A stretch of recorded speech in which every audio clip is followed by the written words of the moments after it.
Assalamualaikum warahmatullahi wabarakatuh. Pemirsa, selamat berjumpa kembali dalam program Mengenal Juz Amma bersama Ustadz Quraisy Shihab. Bahasan kali ini adalah bagian kedua dari dua bahasan surat At-Takwir. Surat ini berbicara mengenai pembenaran sekaligus pujian Allah kepada malaikat Jibril sebagai penyampai wahyu. Begitu pula Allah juga memuji kebenaran dan keaslian Nabi Muhammad dalam menyampaikan wahyu yang diterima dari Jibril ke masyarakat Mekah. Mari pemirsa kita simak bersama ulasan Ustadz Quraisy Shihab.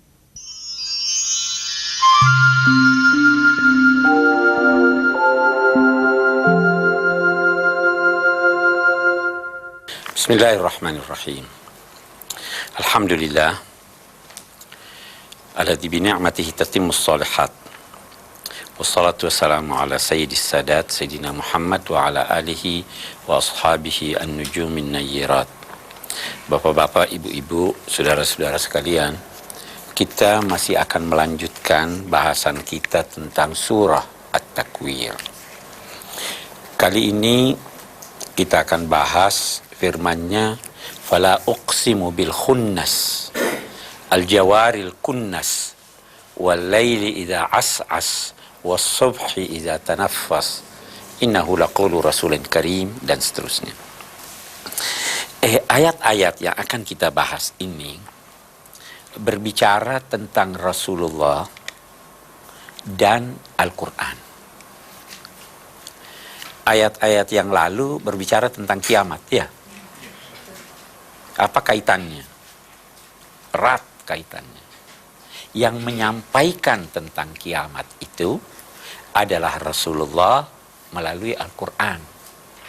Itu berarti salah satu pembuktian tentang keniscayaan kiamat adalah benarnya dan jujurnya orang yang menyampaikannya. Ya kan? Kalau saya tidak tahu ini benar atau tidak ini, saya akan percaya kalau saya percaya bahwa yang menyampaikan itu jujur. Saya akan percaya kalau saya ketahui bahwa ucapan-ucapannya itu logis, masuk di akal, tidak dibuat-buat. Nah, maka setelah ayat-ayat yang lalu berbicara tentang kiamat itu nanti akan terjadi begini, ayat-ayat kita ini selanjutnya berbicara tentang Rasulullah, tentang Al-Quran yang menyampaikan berita tentang keniscayaan kiamat itu. Allah berfirman, fala uqsimu bil khunnas. Kita mau lihat dulu ini. La itu berarti tidak. Ya kan? Fala maka tidak.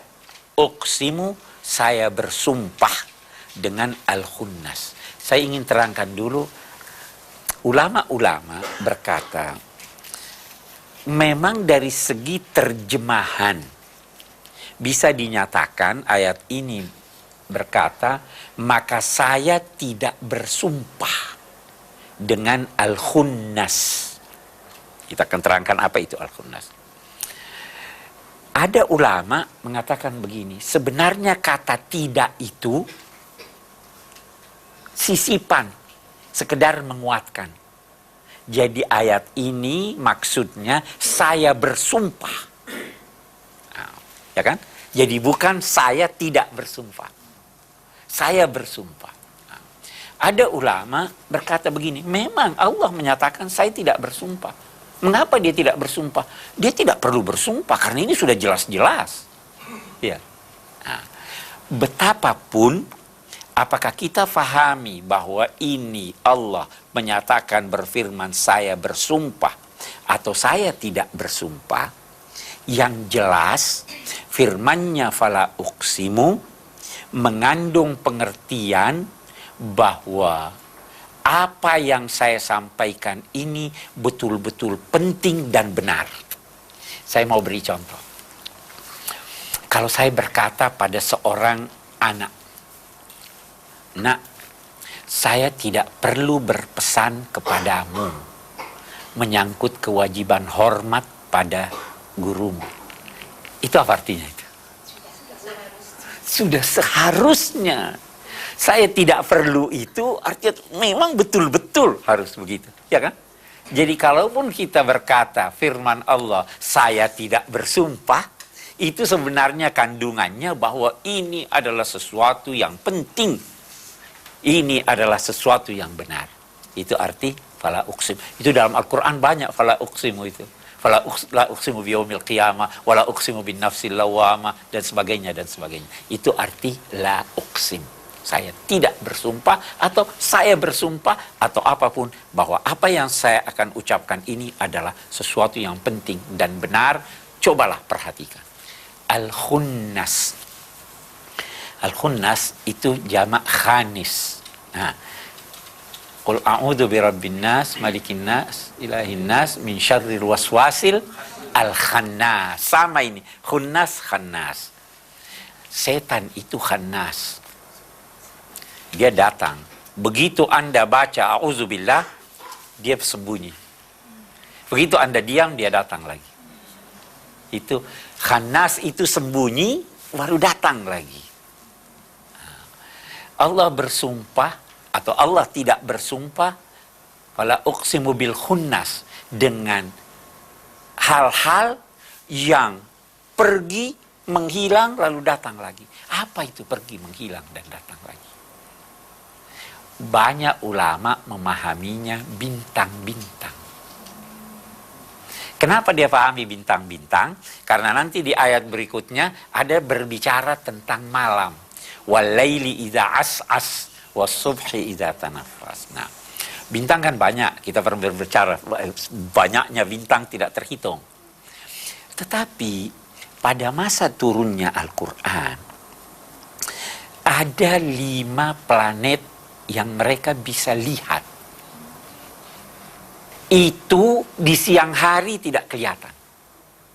Malam kelihatan. Khunnas dia atau tidak ini sekarang? Khunnas kan? Terlihat pada malam hari. Begitu ada terang, siang tidak terlihat. 5 planet itulah katanya yang mereka jadikan pemahaman tentang arti al-jawaril kunnas, al-uqsimu bil khunnas itu. Apa 5 planet itu? Merkurius, Venus, Mars, Jupiter, dan Saturnus. Itu 5 yang dari dulu orang sudah lihat. Planet yang lain dari tata surya kita itu Pluto, Neptunus, Uranus, itu baru kelihatan melalui teleskop. Waktu turunnya Al-Quran belum kelihatan. Jadi ketika Allah bersumpah, fala uqsimu bil khunnas, yang ditujukan kepada masyarakat Arab, yang mana itu yang dia maksud? Yang 5 yang sudah terlihat. Ya kan? Karena Pluto itu baru ditemukan tahun 36, 1936, di bulan Maret. Ada Uranus baru tahun 81, tahun 1781. Jadi jauh sesudah turunnya Al-Quran. Yang penting, Allah bersumpah atau tidak bersumpah dengan bintang-bintang ini. Al-Jawaril Kunnas. Al-Jawari itu terambil dari kata jara. Mengalir, berlari, bergerak dengan cepat. Apa ini yang bergerak dengan cepat? Dia katakan bintang-bintang itu juga. Al-Kunnas yang menampakkan dirinya lagi. Jadi dia tadinya sembunyi, tidak kelihatan, datang menampakkan dirinya lagi. Nah, saya tidak bersumpah dengan bintang-bintang itu. Walaili idza as'as. As'as itu ada 2 maknanya. Bisa berarti datang membawa gelap. Bisa juga berarti datang membawa terang, bertolak belakang maknanya. Walaili idza as'as, dan malam ketika dia datang membawa kegelapannya. Atau malam ketika dia pergi menghilangkan cahayanya. Allah tidak bersumpah. Mari kita lihat kira-kira, saya ada kesan sambil saya menjelaskan, saya timbul kesan. Kita lihat, Allah bersumpah dengan bintang-bintang. Allah bersumpah dengan malam, cahaya bintang dan malam. Dia berbicara, walaiza as'as, kita lihat selanjutnya. Wasubhi idza tanaffas. Tanafas itu apa artinya? Bernafas. Ya kan? Pagi waktu dia bernafas. Apa artinya ini pagi waktu dia bernafas? Malam itu digambarkan ke orang sumpek. Ya. Bagaimana kalau orang gelisah? Dia bernafas. Ya. Lega. Malam dengan kegelapannya digambarkan dengan kegelisahan. Kalau di waktu malam banyak orang gelisah. Kapan dia mulai lega? Sewaktu terang. Iya kan? Sewaktu terang. Allah menggambarkan. Saya tidak bersumpah dengan malam ketika dia datang membawa kegelapannya. Saya tidak bersumpah juga dengan waktu subuh. Waktu dia memancarkan cahayanya. Bagaikan seorang yang sesak nafasnya. Kemudian dia bernafas. Itu tanafas. Ya, oke? Ada dua hal yang bertolak belakang ya. Ada malam, ada cahaya. Ada bintang yang nampak, ada yang Allah bersumpah dengan hal-hal ini untuk menyatakan innahu laqaulu rasulin karim. Sesungguhnya dia itu, yakni Al-Quran, adalah ucapan Rasul yang maha terhormat, maha agung, maha mulia. Siapa yang dimaksud itu? Jibril. Jibril. Kenapa kita katakan Jibril? Karena selanjutnya dia menyatakan dzi quwwatin 'inda dzil arsy makin. Dia pemilik kekuatan di sisi Tuhan, pemilik singgasana yang maha agung, yang mantap dan lain-lain sebagainya. Nah, muta'in sama amin. Dia ditaati di sana, di langit, dan dia terpercaya. Nah, jadi kan ini Jibril. Saya ingin kembali. Ada orang-orang yang tidak mengerti. Itu berkata begini, Al-Quran kalau begitu, qaul ucapannya Jibril. Bukan firman Allah. Ya, ayat ini berkata begitu. Nah, kita lihat. Saya mau beri contoh. Kalau saya berkata, besok, pada mahasiswa, besok tidak ada kuliah. Saya katakan begitu. Anda menyampaikan padanya, besok tidak ada kuliah. Disampaikan pada Anda ya. Anda terus menyampaikan lagi pada samping Anda, besok tidak ada kuliah. Dia tanya, siapa yang bilang? Ya kan? Anda berkata siapa? Dia bisa berkata, oh yang bilang itu. Padahal saya kan yang mengucapkan. Yang bilang itu artinya yang menyampaikan itu. Jadi innahu laqaulu rasulin karim itu adalah ucapan yang disampaikan oleh malaikat Jibril. Ya kan itu artinya innahu laqaulu rasulin karim inda dzi quwwatin inda dzil arsy makin. Memiliki kekuatan di sisi Tuhan pemilik singgasana itu, dan dia, Jibril itu mantap makin. Kita bisa melakukan diskusi. Silahkan siapa yang mau bertanya. Siapa yang mau bertanya? Silahkan Bu. Bismillahirrahmanirrahim. Yang saya ingin tanyakan tadi Pak Ustadz ada mengatakan ada ayat Al-Quran yang kita tidak perlu tahu ataupun yang tidak perlu kita pikirkan.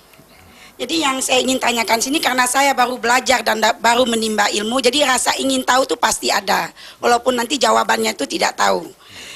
Yang saya pertanyakan sini, yang dinyalakan api neraka itu dari bahan bakar adalah manusia dan batu. Ini mohon penjelasan. Terima kasih. Assalamualaikum warahmatullahi wabarakatuh. Baik, yang pertama dulu begini Bu. Allah subhanahu wa ta'ala memerintahkan kita memikirkan tentang ayat-ayat Al-Quran. Ya. Afala yatadabbaruna Al-Quran am ala qulubin aqfaluha. Tetapi yang saya katakan waktu menjelaskan tentang wa fakihatan wa abba, tetapi orang boleh memikirkan, tetapi jangan memaksakan diri menyatakan ini artinya kalau dia tidak tahu. Itu sebabnya ulama-ulama dulu misalnya kalau berjumpa dengan alif lam mim, dia berkata, saya nggak tahu, cuma Tuhan yang tahu artinya. Sayyidina Umar begitu juga. Abba apa artinya? Saya tidak tahu. Ibnu Abbas pernah fatir, saya tidak tahu. Nanti dia ketemu 1-2 orang bertengkar di depan sumur, terus dia berkata, ana fatartuha. Oh, kalau begitu fatir artinya menciptakan pertama kali. Nah, jadi apa yang saya tidak tahu, boleh jadi ibu tahu. Kalau saya tidak tahu, saya jangan paksa. Ini firman Allah, jangan saya paksa diri saya. Nah, tapi saya harus belajar. Saya tanya pada orang. Kalau orang itu tidak tahu, udahlah diamkan saja. Boleh jadi generasi berikut lebih tahu. Ya kan? Kita tidak bisa memonopoli semua kita sudah tahu. Nah, nah sekali lagi bertanya neraka, bahan bakarnya dan lain-lain sebagainya ya. Oke, saya akan bicara dulu soal neraka ini mungkin lebih baik. Sebenarnya kata Imam Ghazali, hal-hal yang berkaitan dengan akhirat itu sulit digambarkan, sulit tergambar dalam akal kita. Kita semua sudah dewasa, kita belajar tidak perlu malu. Kalau ada anak kecil bertanya, kata Imam Ghazali, bagaimana sih nikmatnya itu tidur bersama pasangan seks? Nah, mau dijelaskan bagaimana itu? Kata Imam Ghazali, supaya anak itu mengerti, saya jawab, lebih enak, lebih lezat dari makan permen. Sudah tergambar di dalam benaknya. Dia sudah diam. Nah, buat kita manusia, siksa yang paling keras itu adalah siksa dibakar. Maka untuk menggambarkan siksa yang paling berat itu Allah menggunakan kata api. Ya, tapi bagaimana hakikatnya? Kita tidak tahu. Nah, itu yang pernah kita bahas. Apa ini sorga nikmatnya rohani saja atau nikmat jasmani saja? Siksaan itu siksaan rohani saja atau badan juga? Itu yang menjadi bahan diskusi ulama dulu yang menurut hemat saya tidak terlalu banyak manfaatnya kita tahu. Yang penting hindari, jangan masuk neraka. Ya kan? Itu saya kira itu lebih praktis, ya toh? Jelas Bu ya? Oke. Masih ada? Ya. Silahkan. Perlu saya pertanyakan mengenai sumpah ini. Orang-orang sekarang mungkin dulu juga banyak yang bersumpah atas nama selain Allah. Nah, apakah sumpah atas nama selain Allah itu diperbolehkan? Seperti sekarang kita rame misalkan dengan sumpah pocong dan sebagainya. Nah, itu bagaimana tanggapan Ustadz mengenai sumpah demikian? Terima kasih. Begini, Rasul Shallallahu Alaihi Wasallam melarang kita bersumpah kecuali dengan menyebut nama, sifat atau perbuatan Tuhan. Kenapa itu? Seorang yang bersumpah, saya katakan, misalkan, ini Quran ini milik saya. Atau baju ini milik saya. Anda tidak percaya, saya berkata, demi Allah, saya bersumpah bahwa ini milik saya. Di celah ucapan Anda demi Allah, ada kalimat yang tersirat walaupun Anda tidak sebut. Kalimat yang tersirat itu adalah, kalau saya bohong, saya bersedia dijatuhi kutukan sanksi oleh Allah. Tidak ada yang bisa menjatuhkan sanksi atau kutukan atau bahaya kecuali atas izin Allah. Karena itu Anda tidak boleh bersumpah demi matahari. Karena matahari tidak punya kekuatan. Manusia hanya bisa bersumpah demi Allah. Itu satu. Kalau Tuhan, dia waktu bersumpah bukan berkata di celahnya, saya kalau bohong ada yang jatuhi sanksi kepada saya. Jadi bisa saja dia menyebut selain ini. Itu kalau sumpah. Nah, memang ada yang di dalam Al-Quran dinamai laghwal aiman. Redaksinya seperti sumpah, tapi yang bukan sumpah, hanya pengindah kata. Itu yang bersangkutan tidak dimaksud dengannya sumpah. Itu bisa ditoleransi. Ada orang di Timur Tengah itu biasa tanya jam berapa, dia katakan wallahi sa'akam. Dia pakai wallahi, sebenarnya dia tidak sumpah, hanya sekedar menyebut nama Allah. Itu namanya laghwil iman. La yu'akhidzukumullahu bil laghwi min aimanikum. Kamu tidak dituntut tanggung jawab oleh Tuhan menyangkut ucapan yang beredaksi sumpah, tapi tujuannya bukan sumpah. Di dalam Al-Quran, di dalam ajaran Islam, sumpah itu memang bisa dikuatkan dengan berbagai hal. Sumpah bisa dikuatkan dengan mengulanginya beberapa kali. Sumpah bisa dikuatkan dengan memilih waktu-waktu tertentu. Habis asar. Itu yuqsimani billahi min ba'dis shalah. Itu sesudah asar. Kenapa? Karena habis asar itu malaikat pergi melapor. Ada 2 kali itu bolak-balik. Malaikat habis subuh dan habis asar. Bisa dengan memegang mushaf. Nah, saya tidak tahu sumpah pocong itu diperkenalkan oleh Al-Quran atau Sunnah. Tetapi boleh jadi itu dilakukan juga dalam konteks menguatkan. Ya, tapi yang diajarkan oleh Al-Quran itu mengulangi, menyebutnya pada waktu-waktu tertentu, boleh jadi di tempat mulia dan lain-lain sebagainya. Jelas nih?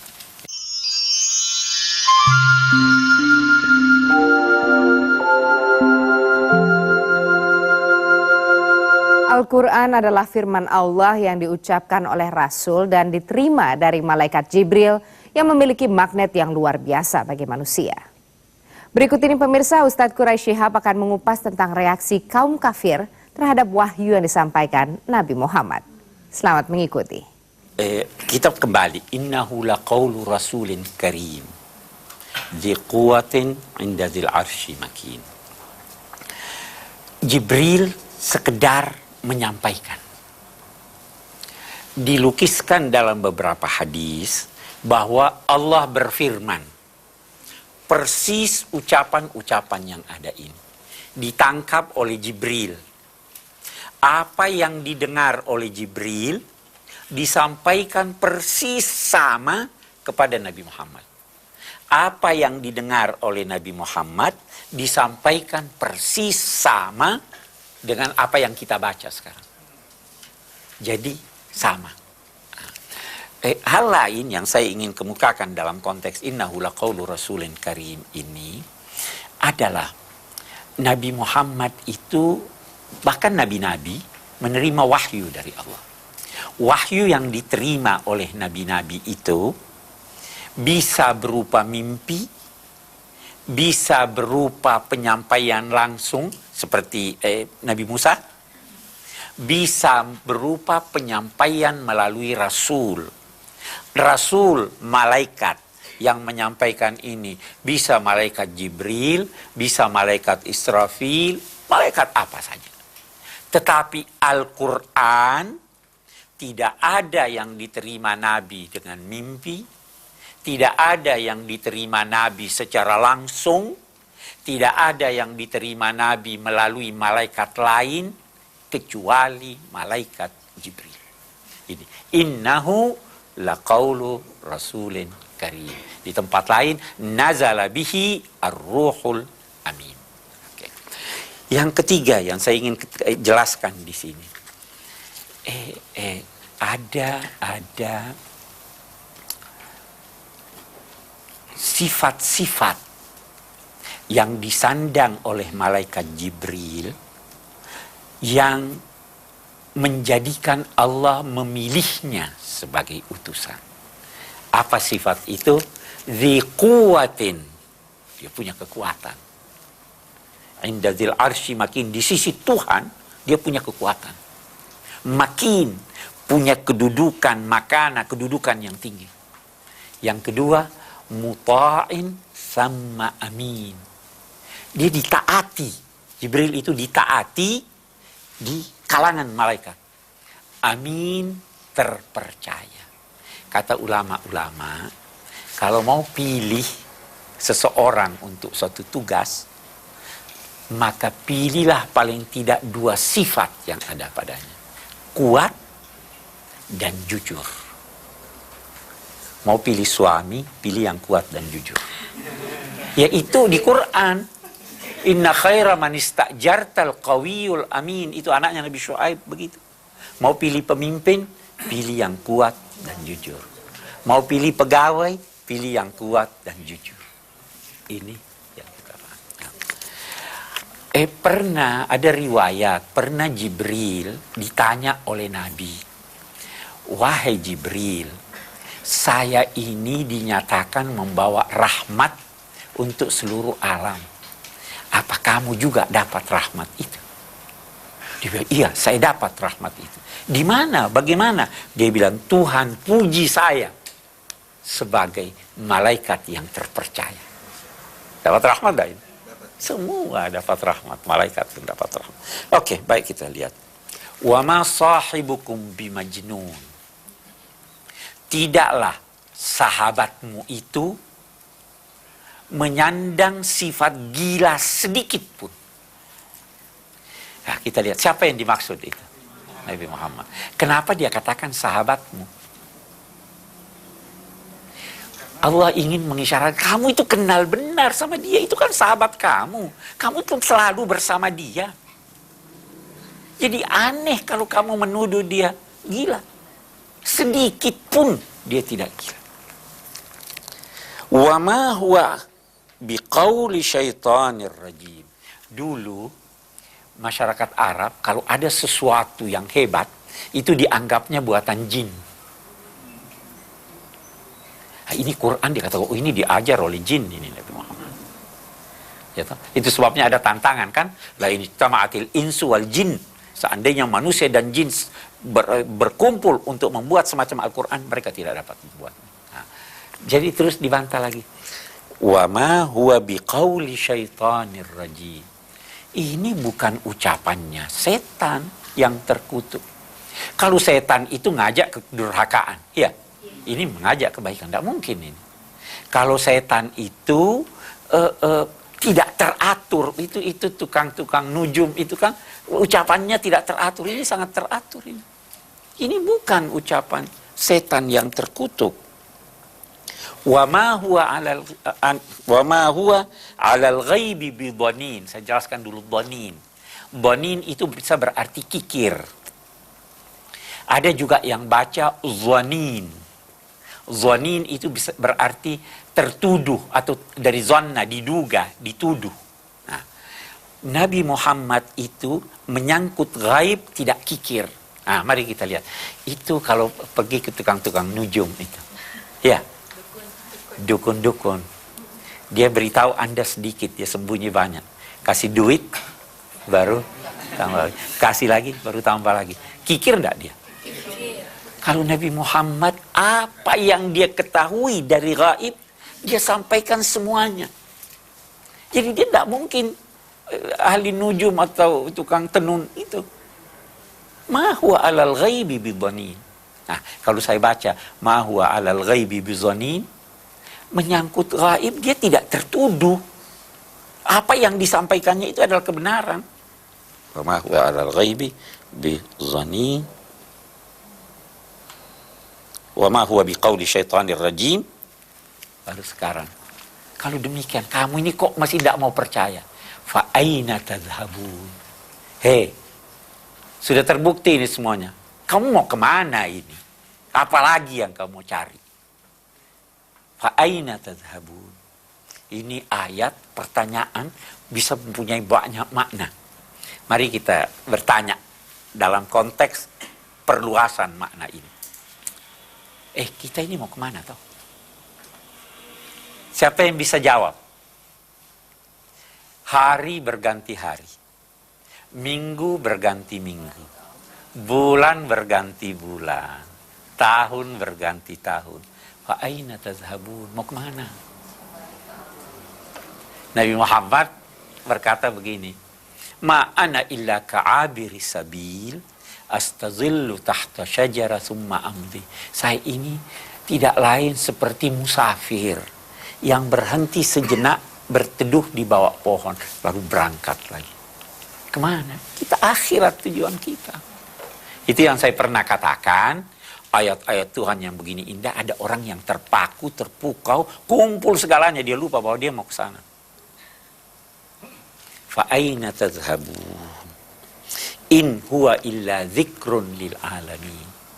Ayat-ayat Al-Quran ini tidak lain kecuali peringatan, bahan renungan untuk seluruh alam. Jadikan itu peringatan, jadikan itu renungan. Nah, baru dikatakan selanjutnya, liman sya'a minkum ayyastaqim. Siapa yang mau konsisten istiqamah. Yang nggak mau nggak apa-apa. Ya kan? Yang mau mendapatkan jalan lurus, jadikan Al-Quran sebagai bahan renungan Anda. Jadikan petunjuknya sebagai peringatan buat Anda. Tapi kita lihat lanjutannya. Ada yang penting. Wa ma tasyauna illa ayyasha Allahu Rabbul Alamin. Kamu itu tidak bisa berdiri sendiri. Kamu mau, saya nggak mau, nggak jadi. Jangan menganggap dirimu mutlak. Kamu itu mempunyai keterbatasan. Tidak ada yang kamu mau yang bisa terlaksana kecuali kalau saya mau. Si A mau jadi pemimpin, si B mau jadi pemimpin. Saya mau jadi pemimpin. Yang jadi pemimpin yang dia maui. Ya kan? Anta tasya wa ana asya wa huwa yasya wallahu yaf'alu ma yasya. Ini, tapinya ayat ini jangan diduga bahwa kalau begitu saya tidak mampu. Tidak. Di sini ada disebut dua yang berkehendak. Wa ma tasya'un. Dan tidaklah kamu berkehendak. Jadi ada tidak kehendak manusia? Ada. Illa ayyasha Allah. Ada tidak kehendak Allah? Jadi ada dua kehendak. Kehendak Anda itu dinamai kasab, usaha. Berusahalah. Ada yang pernah bertanya, kenapa Allah tidak jadikan saja saya baik? Kenapa dia? Tidak, Anda harus berusaha. Dia beri Anda jalan, ini loh jalannya, ini loh. Usahalah, usaha Anda itu tercermin pada kemauan Anda. Tetapi, kalau Anda sudah mau, insya Allah Anda wujudkan kemauan Anda. Iya kan? Itu namanya, ma tasyauna illa ayyasha Allah. Baik, masih ada yang mau bertanya? Saya persilahkan. Baik, silahkan. Silahkan. Yang ingin saya tanyakan mengenai innahu la qaulu rasulin karim. Kata qaul di situ apakah ucapan Jibril yang disampaikan kepada Nabi Muhammad yang wahyu itu merupakan ucapan yang seperti kita berdialog antara dua belah pihak, ataukah memang hanya isyarah yang disampaikan oleh Jibril sehingga Nabi memahami bahwa itu merupakan wahyu yang disampaikan kepada umatnya. Karena kalau pernah kita dengar hadis waktu dialog Nabi sama lelaki mengenai iman dan Islam yang bertanya itu kan didengar oleh para sahabat. Apakah menurut para mufassir qaul di situ ucapan yang keluar langsung bisa didengar atau memang isyarah? Itu Pak. Sekarang begini.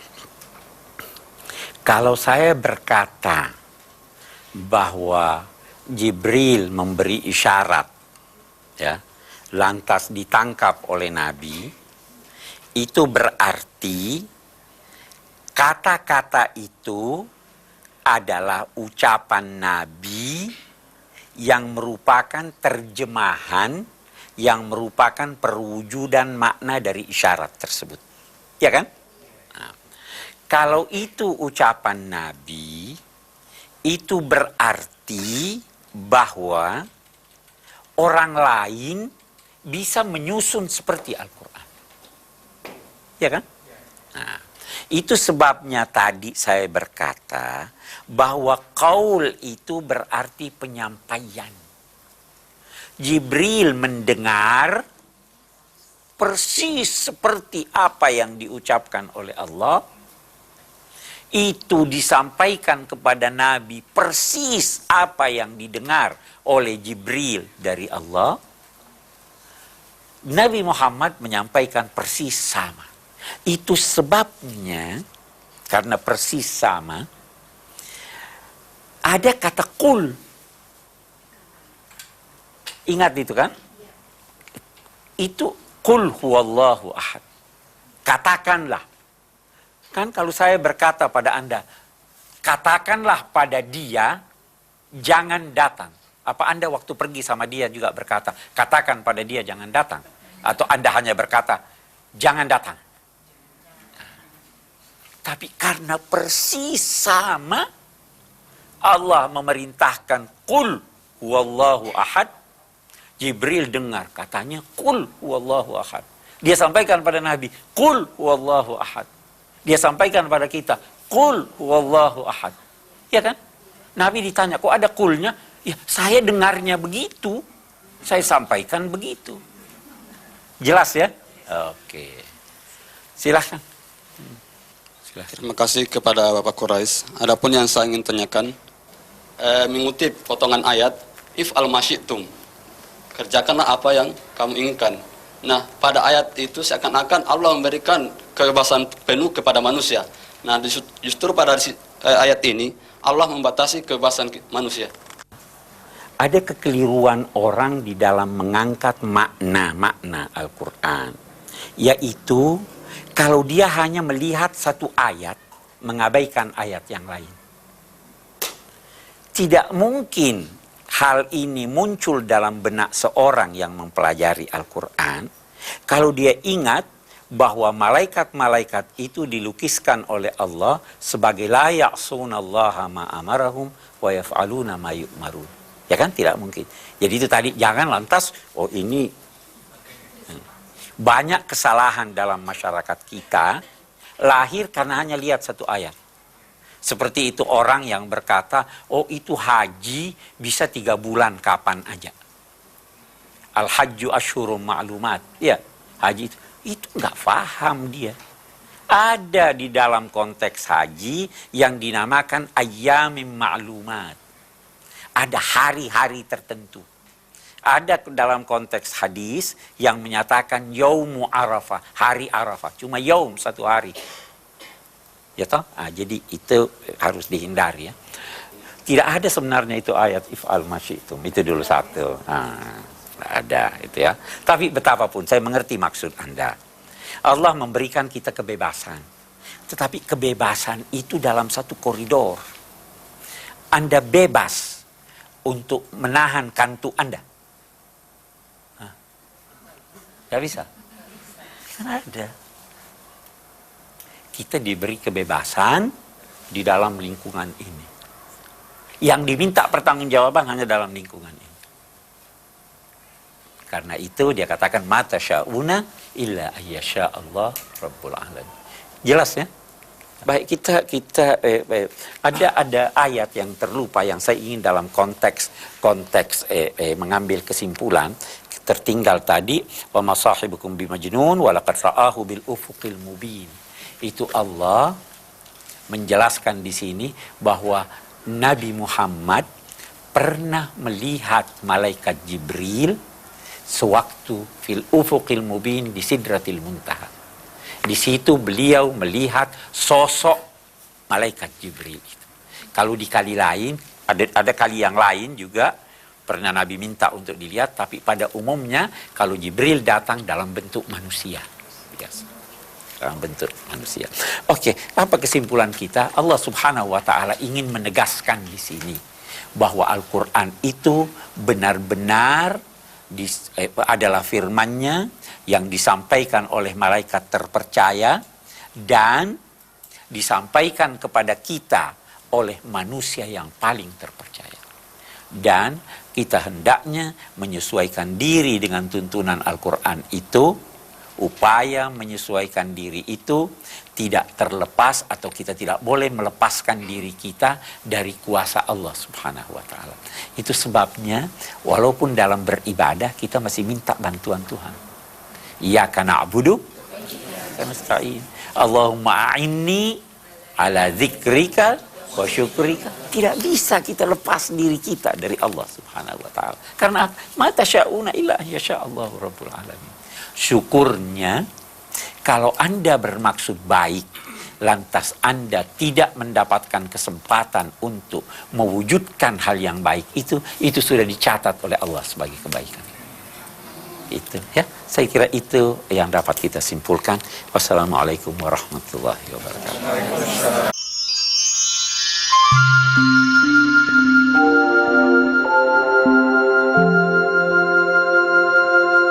Allah Subhanahu wa taala pernah membuktikan kebesarannya kepada Nabi Muhammad, yaitu beliau pernah bertatap muka dengan malaikat Jibril saat Jibril menyampaikan wahyu. Pemirsa, ternyata hanya sampai di sini kebersamaan kita. Saya Sandrina Malakiano, pamit dulu dari hadapan Anda. Sampai jumpa, wabillahi taufik wal hidayah. Wassalamualaikum warahmatullahi wabarakatuh.